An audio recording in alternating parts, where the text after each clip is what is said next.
Coming up, I'm going to be giving you my must-watch list for the holiday season in this episode of Diz Pop.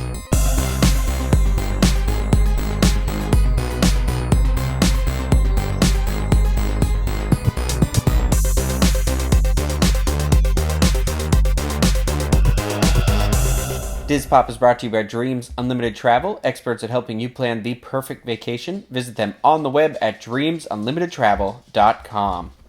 Well, hello everybody, I am your host, Ryno Clavin, and welcome to the show. In this episode of Diz Pop, like I said in the intro, we are going to be talking about what I like to watch around the holiday season. The last time I did this, I did the Halloween season, and now we are almost at Christmas and New Year's, and I thought it would be fun to do a similar episode where I just let you guys know what I enjoy watching around that time. So it's like a combination of TV shows and movies and just random stuff. Before we get started, though, before we get into that, I'm just curious, and I know this is a one-on-one thing, but how do you guys feel about Amazon wish lists? I was asked to create one, and I always feel a little dirty. Not dirty, but like I like to be the type of person who like comes up with something creative or something that somebody might like, and I always feel for me guilty when somebody buys me something off of a wish list like that. Not to mention the fact that I was like, I mean, there was another Ryan Clavin that had a wish list. Granted, they had two things on theirs, and I uploaded a picture of me as the Power Ranger with the lightning bolt as my photo there, which I think is cool that they let you do that. That way you can't get confused or anything like that. But it's just a weird, I don't know.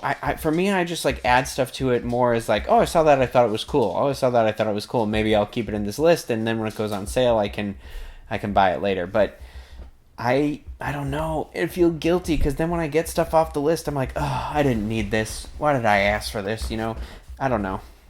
I feel bad, but I'm curious what you guys think. So let me know in the comment section below. You love them, you hate them, your thoughts on them in general. I don't know. I can see a benefit for them. I can't find the answer to the question I heard. My Echo just started talking to me from downstairs, or Alexa.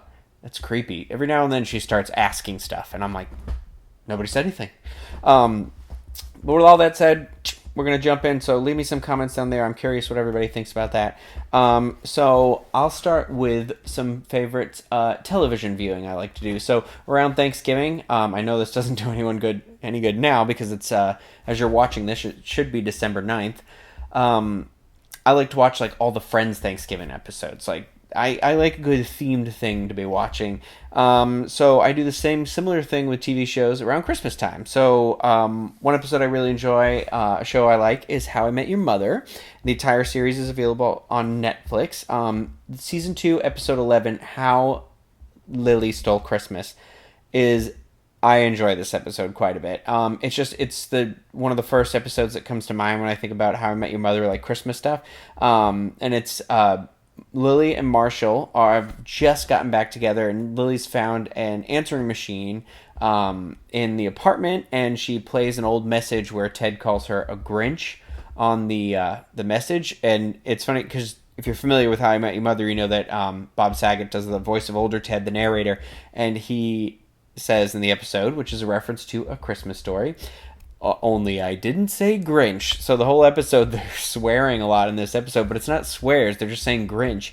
And I don't know. So it's really funny. I enjoy it. I enjoy it quite a bit. It's a fun reference to Christmas Story. And we'll talk about that movie in a little bit. Another TV show, special, like Christmas special episode I really enjoy is Community has a claymation episode. It's season 2, episode 11. You can watch it on Hulu, and it's called Abed's Uncontrollable Christmas. Now, this show is genius. Once it started doing the sort of thing where the episodes were modeled after other things, like episodes of Law and Order or the Dungeons and Dragons episode, all this kind of stuff, it does. The execution is perfect for it to be like be genred. Is that a word to these genre? I don't know what I'm saying, but anyway, and for me, it does it with claymation. It's breathtaking because it's like a perfect standalone claymation special. You don't necessarily have to be overly familiar with the show because they kind of almost explain where they are because it's still early on in the show. But it's still like it's got musical songs in it. It's really funny. The claymation makes sense in the show too, because it's Abed from Abed's perspective, and it's kind of so all the lines they're saying, nobody else who's saying their lines can tell they're in a claymation episode, so it's really clever in that sense too. But I don't want to ruin why it's all happening. But it's got a fun meaning of Christmas in there in the end, and you should watch it. Season 2, episode 11 on Hulu. There are 2 episodes of The Office Christmas episodes that I really enjoy. Actually, I think The Office does really good Christmas episodes pretty much all the time. There's the one where Michael and Carol, I think it was Carol, were dating and they break up, and it's the Benihana Christmas episode. I really like that one. The ones I'm talking about in here specifically are Classy Christmas, which is season 7, episode 11 and 12, because it was a 2-parter. And this is the episode where Holly first comes back. Holly was a love interest introduced for Michael and then corporate transferred her to another branch. And then when Michael quit and the company rehired him back, one of his demands was that they bring Holly back. So this is her coming back into the show. And he wants to throw like the perfect Christmas party for her. But the subplot of this episode is Dwight and Jim are they've challenged each other to a snowball fight, and Dwight actually comes out on top in this situation, and he gives Jim a bloody nose and all this stuff, and he keeps harassing him with the snowball repeatedly. So finally, like, Jim has this kind of nervous breakdown, and the best part of this episode is the end when Jim and Pam are walking to the car at the end of the night, and there are just snowmen everywhere in the parking lot, because earlier in the episode Dwight hid inside of a snowman and like burst out throwing snowballs, and so like Jim is just terrified, and he's like hitting all these snowmen with his umbrella and bag, and then like it cuts and Dwight is just like on the roof watching them laughing, and it's such a great episode. I also like season 9 episode 9, Dwight Christmas, and this is the one where the party planning committee kind of dropped the ball on the Christmas party, so Dwight proposes doing a Schrute, Pennsylvania Dutch Christmas. Pennsylvania Dutch Christmas. And this is the one with the Belschnickel. So he talks about this kind of St. Nicholas type thing that his family celebrates. And it's this really... I can't... Describing it can't really do it justice. And I can't really show you a clip. So you're going to just have to trust me and watch this ridiculous episode. But Craig and myself, we love quoting this one because Belschnickel is nigh. Good episode, and an otherwise kind of subpar season. But I also really enjoy, if you guys aren't watching The Goldbergs, I love this show. It's on NBC. By the way, reverse. The Office, it's all available on Netflix, so you can watch those episodes on Netflix, and I recommend all the Christmas episodes, really. So just kind of Google search what they are, and then watch them from there. The Goldbergs, which if you aren't watching this show, is hilarious, and it's all on Hulu, so watch that. Season 3, episode 10, which was last season, I believe, because it's in season 4 right now, I think. Gosh, that's crazy to me. But anyway, the episode's called A Christmas Story, and in it, Beverly is upset that the kids aren't more enthusiastic for Hanukkah, so she creates a holiday called Super Hanukkah, which essentially is like Christmas, but I thought it was a really good... I don't know. I like that it's a Hanukkah-oriented episode, and I like that... I don't know. The episode's really funny. You gotta watch it. The mother makes this show very, very funny. Supernatural. Now, they also have a fun Christmas episode, too, which was actually modeled after, like, old CBS Christmas specials. So it even has the intro that says a very special presentation or whatever it said at the beginning. I can't remember already. I literally just looked at it, too. But it's called A Very Supernatural Christmas. Supernatural is available all on Netflix. You should watch it. It's a wonderful show. I know it's in its, like, 11th season right now, but I'm telling you, it just feels better than it's ever been right now. So it's a show that is definitely worth watching. 6 and 7, but about a quarter of the way through 8, it just from there until now has been just an amazing show. And it was an amazing show in the beginning. But anyway, the episode is called A Very Supernatural Christmas, and it was intended to be the most violent Christmas special in history of television. The episode, this is actually, if you watch the show or you're familiar, this is an important episode because this is they do some flashbacks, and young Sam and young Dean, or young Sam finally finds out what the family business is, hunting things, saving people, hunting things. And it's also the episode where Sam gives Dean the amulet he's always wearing in the episode, which is important to the show later on, but I don't want to talk about it. And I don't really want to reveal what the monster is in this episode because it's clever, and it all has to do with Christmas and, like, pagans and Christmas trees and stuff like that. So check that out. Netflix. Season 3, Episode 8.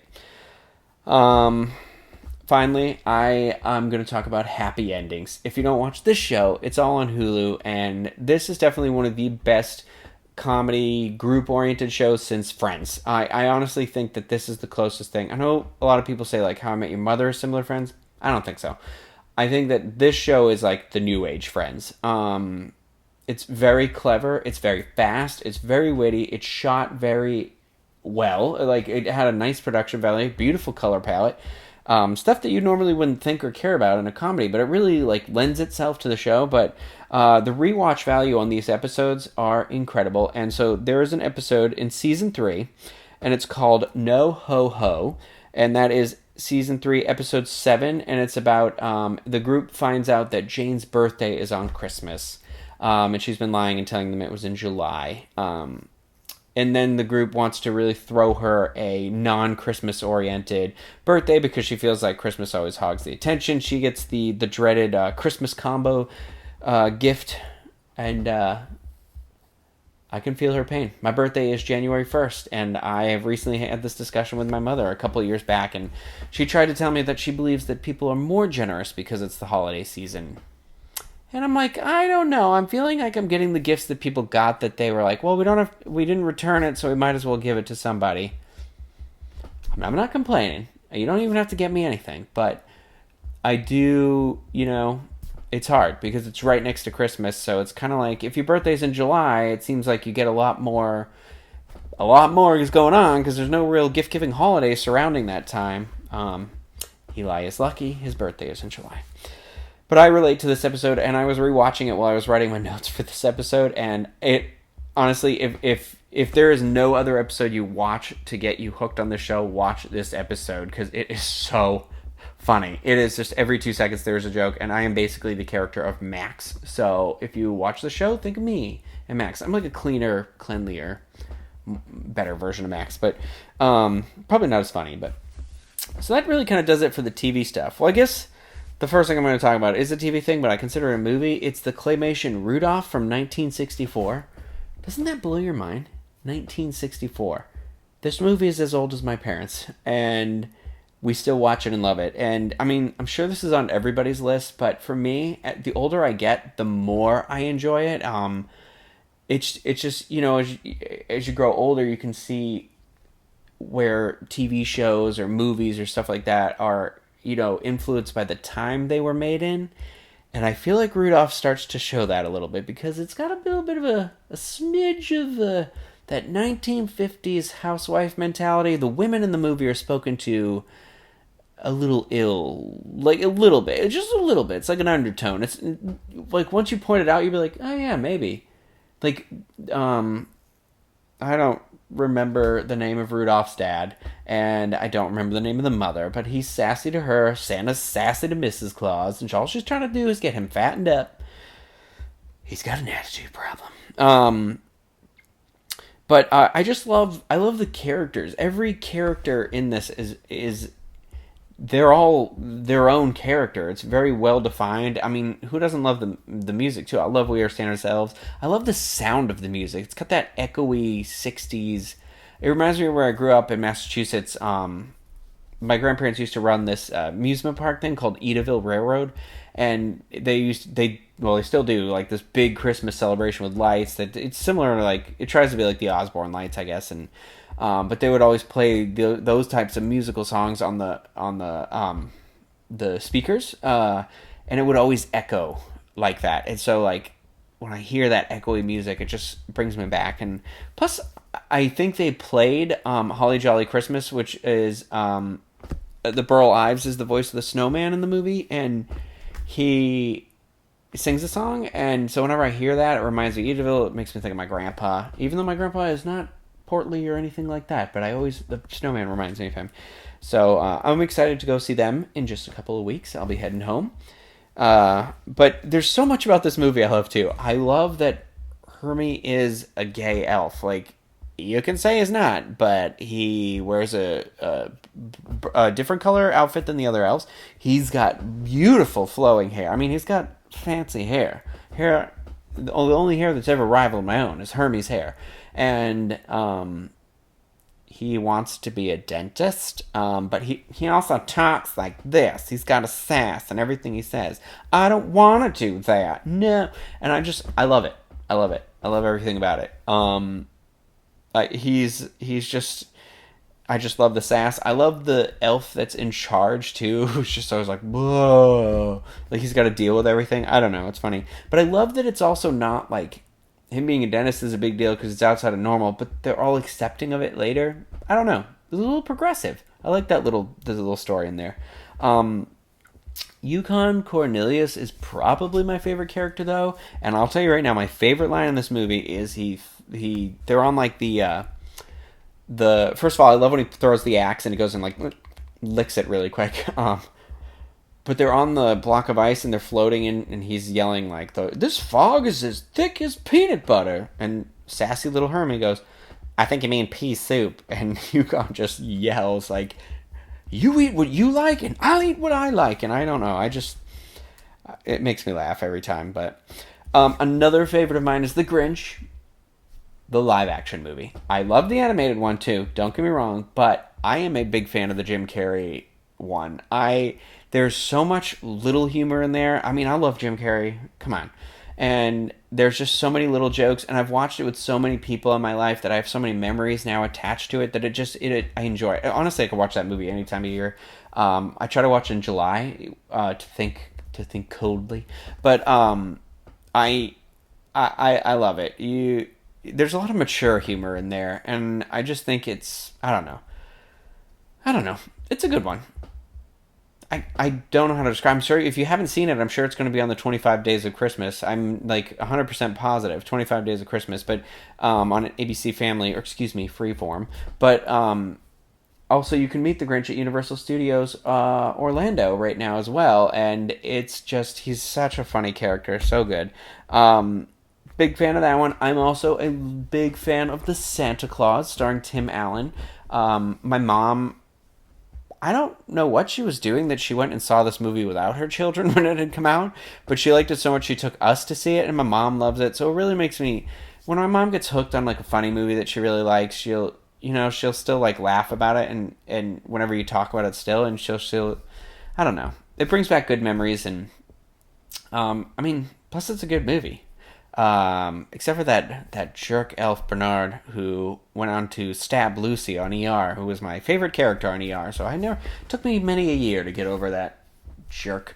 But I love that movie. There's like Christmas cues in it. It's got a great little soundtrack. I love the meaning. It's got Judge Reinhold in it. Come on, Judge Reinhold.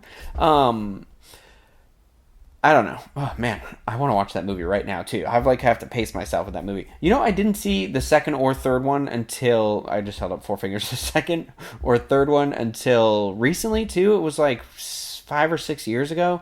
I finally was like, okay, I'm gonna watch them all. The second one, I didn't know his wife is Juliet from Lost, and I love her. Whose name I can't remember right now, and that's really frustrating. But she's been in tons of stuff. I'm looking it up. But the second one's okay. The third one was, I think, like a good idea. But not like, I don't know. It didn't really go where you wanted it to go, and it was so weird. Let me see here. Elizabeth Mitchell. That's it. Oh, God. Elizabeth Mitchell. Anyway, so I don't know. I would stick with the first one. I like the first one. I appreciate the other ones, but it didn't need to necessarily be a trilogy. Plus, I don't like Spencer Breslin, who's in the later ones. Like, he's definitely in the third one. I don't know if he was in the second one, but anyway, the Santa Claus, that's classic for me. I also really enjoy Christmas Vacation. It was one, like, I remember my uncle watching it a lot when I was a kid, and now that I'm older, and it was either last year or the year before, I finally watched it again in the recent years. It like, I get the why it's a classic. It's so much funnier to me now than it used to be. Also, Johnny Galecki, Leonard from The Big Bang Theory, and David from Roseanne is the kid in that movie. I can't even believe that. He's like a baby. Such a funny movie. Such a good movie. I believe that's also on Netflix because that's where I was watching it. I'm hoping it's still on Netflix. I'm pretty sure it is. That's a good, funny holiday one. But Nightmare Before Christmas. I know everybody, it's the debate. Is it a Halloween movie? Is it a Christmas movie? But for me, ultimately, it's a Christmas movie because it follows a lot of the same themes of a Christmas movie. The realization of the character, the meaning of, like, he's bored with his life, and then he realizes the spirit of the holiday, and it's got a little bit of that. It's a Wonderful Life, but it's also about finding yourself. And I identify with that being more of it's a Christmas movie with a Halloween aesthetic. That's how I feel about it. I know Henry Selick, the director, I believe has said the other way around, where he believes it's a Halloween movie. I'm not sure. I could be wrong. But for me, in my heart, I think of it as a Christmas movie, and it is definitely, I mean, it's a Christmas movie. We can argue all day about it, but it snows in it. It snows in it. Santa's a character in it. It's a Christmas movie. Now, one of my all-time favorites, this is the last one I'm going to talk about, Gremlins. It is a movie that when we were kids, we would always, every time we slept over my aunt's house, we always watched this movie. And the best part is it was never the actual movie. It was recorded from television. So I grew up watching this movie with commercial breaks in it because my family didn't know how to hit pause on the VCR. And so it's got like McDonald's commercials for Dick Tracy, and all these old commercials in it. And I have very vivid memories of Gremlins, and then also like Dick Tracy characters. It's really funny. And I really want to transfer that version of it onto a DVD or digitally, so that way I don't lose it before it degrades completely. But Gremlins is a great. I don't know. My favorite Christmas song is probably Christmas Baby Please Come Home by Darlene Love, and that's the song that opens the movie, and I think it's like tied in. That's why I like it so much, because it makes me think of that movie, and then it makes me like happy, sad, like miss my family. And I don't know, Gizmo's the cutest. Come on, Gremlins are great. I mean, the first film at least. The second one's weird in its own thing, but I don't dislike the second one either. I'm all about a third one. Let's get a third one going. Pick a holiday, though. Make it around a holiday, because the second one's not about a holiday. But, yeah, I hadn't watched it in my adult years until, like, 4 or 5 years ago, and I was like, man, this is the best Christmas movie ever. Like, it is, again, it's this cross-genre, I guess, a little bit, but I don't know. My brother and I used to watch it all the time. My aunt, I have these family-associated feelings, plus it's Christmas, and it's, it's for me, it's like one of my top, like, now it's my top, like, I've got it on the shelf. Actually, you can't see it, it's right below the shot here, but I told myself I can't watch it until we come back from the podcast cruise, and then I'm watching it. Actually, you know what? I'm watching it on the podcast cruise, forget that. I'm trying to, like, wait and save all the Christmas movies for, like, a good 2 weeks to just watch one a day or something like that. But I am going to throw in a little bit of honorable mentions here. They're not ones I have to see every year, but they're ones that, like, I have to see a little bit of at least. And first up, It's a Wonderful Life. I don't necessarily have to sit and watch it beginning to end, but if it's, like, going to air on TV or something, I'll go out of my way to at least watch a little bit of it, because I love Jimmy Stewart, and plus this movie's a great movie. It's the stereotypical Christmas classic movie. I mean, Merry Christmas, everybody! Also, I like It's a Wonderful Life because the mother is watching it in Gremlins when she's cutting the cutting the stuff on the counter. That's how well I know that movie. And so that movie reminds me of that movie. It's a whole wrapped enigma. The other honorable mention is A Christmas Story. It's on 24 hours, Christmas Eve until Christmas Day, through Christmas Day on TBS usually, or TNT, I forget which one. And it's a movie I don't think I've ever sat and been like, opening shot, ending shot, and watch from beginning to end. You just watch it in like the chunks when you go in and out of the living room. And so I know I've seen the whole movie, but I don't think I've ever seen it like in the beginning. It's like a memento, it's like you just kind of watch it out of order and you forget. But every year I tell myself I'm going to sit and this is the year I'm going to watch the whole thing. Maybe this will be that year. I don't know. But before I go, though, I do want to talk about, apparently there is a Lego Frozen Christmas special on Friday, December 9th, which should be today, called Lego Disney Frozen Northern Lights. Easy to say, right? Lego Disney Frozen Northern Lights. On Friday, December 9th, which should be today, like I said, 8 p.m. on the Disney Channel. I do always enjoy, like, the Lego games. I love the Lego movie. Lego is a franchise that, like, kind of, whatever the theme is, like, so Jurassic World Lego, like, it'll make fun of itself. It makes fun of the movie a little bit. It's got a sense of humor about itself. And from the commercial I saw, this actually does the same, because there's like the cue to let it go, and then not Sven. I shouldn't even say this part because I don't understand this, but there is a moment where she's like, "Oh, it's like this is like the first time in forever," and she's like, "Get it?" And I don't know. I look forward to seeing. Maybe I'll check that out. I don't love Frozen. I know I've got to give it another shot, but I don't know. I don't think I can. So what is exciting, though, in 1 week from this week, and I'm recording this a week early, so got to do it out. Anyway, for me, it's 2 weeks away, but by the time this airs, it'll be 1 week away. We've got Rogue One is coming. That'll be the last episode of Diz Pop this year, I believe. I might sneak in one here or there, maybe a craft video. I'm not sure, depending on how I get. I'm going home to see my family the week of Christmas. I don't know what you guys are up to, but if you want to share and let me know in the comments section, I'd love to know what you do. You got any special movies or TV shows, or maybe some favorite Christmas albums? I'm enjoying, and I have enjoyed since it came out, the Michael Bublé Christmas album is one of my favorites. I'm trying to think of somebody's album that I enjoy from beginning to end, because it's usually like an eclectic variety of music. But man, we should get maybe get a Spotify playlist share going on. Maybe we'll try and make that happen for next year. Get we'll come up with the ultimate Halloween playlist, the ultimate Thanksgiving playlist, the ultimate running playlist. That'd be fun. I'd love to hear what you guys are listening to. Yeah, so don't forget, let me know what you think about Amazon wishlist in the comment section below. I'm not saying I'll get you anything on it, but let's just chat about it. I'm just curious to see, because maybe I'm just the only weirdo that feels weird about it. It's out there for the world. I guess technically anybody can see it, and I guess that's good, because if you meet somebody, maybe, I don't know, they've you stay at their place or something, and you want to give them a thank you gift, or maybe they're sad, maybe it's your friend's birthday and you want to surprise them. I guess it makes it easier to be what do they want, what do they need, whatever. I don't know, I just got that buyer's remorse, which doesn't even really apply here, but it's guilt. I feel bad. I love giving people gifts and trying to figure out what they want, or making something for somebody, but and I'm not saying I don't dislike getting stuff, it's just I always feel that twinge of guilt. I don't know. So let me know in the comments what you guys think. And let me know what your must-watch movies, must-watch shows are. Like I said, if you got some Christmas album, let me know what your plans are. Let's just chit-chat. We're friendly. It's coming to the end of the year. Not too much left here. I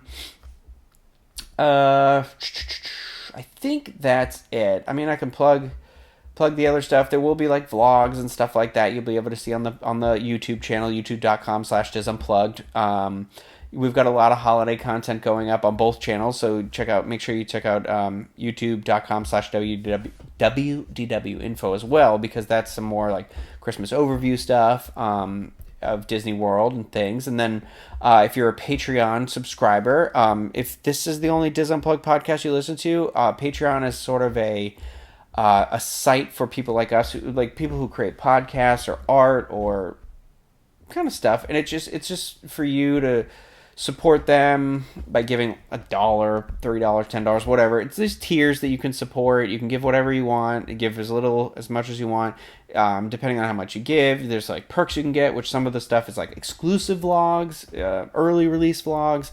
I do a lot of exclusive vlogs for people. I think that starts at the $10 a month thing. So, there's that.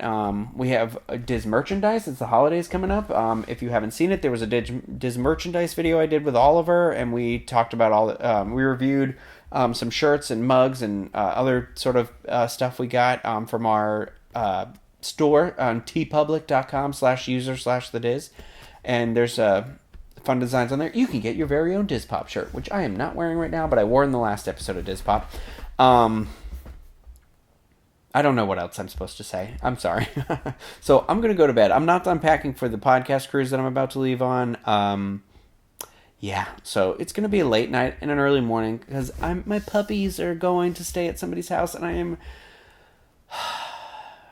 I'm just nervous. I don't like leaving them. I'm that type of person. It's somebody I don't know very well, but it's a fenced-in yard. They'll have fun. It'll be good. But anyway, thank you guys for checking out this episode. I can't wait to see what you leave in the comment section. I hope everybody's having a good holiday season. And I will see you next time in another episode of Diz Pop.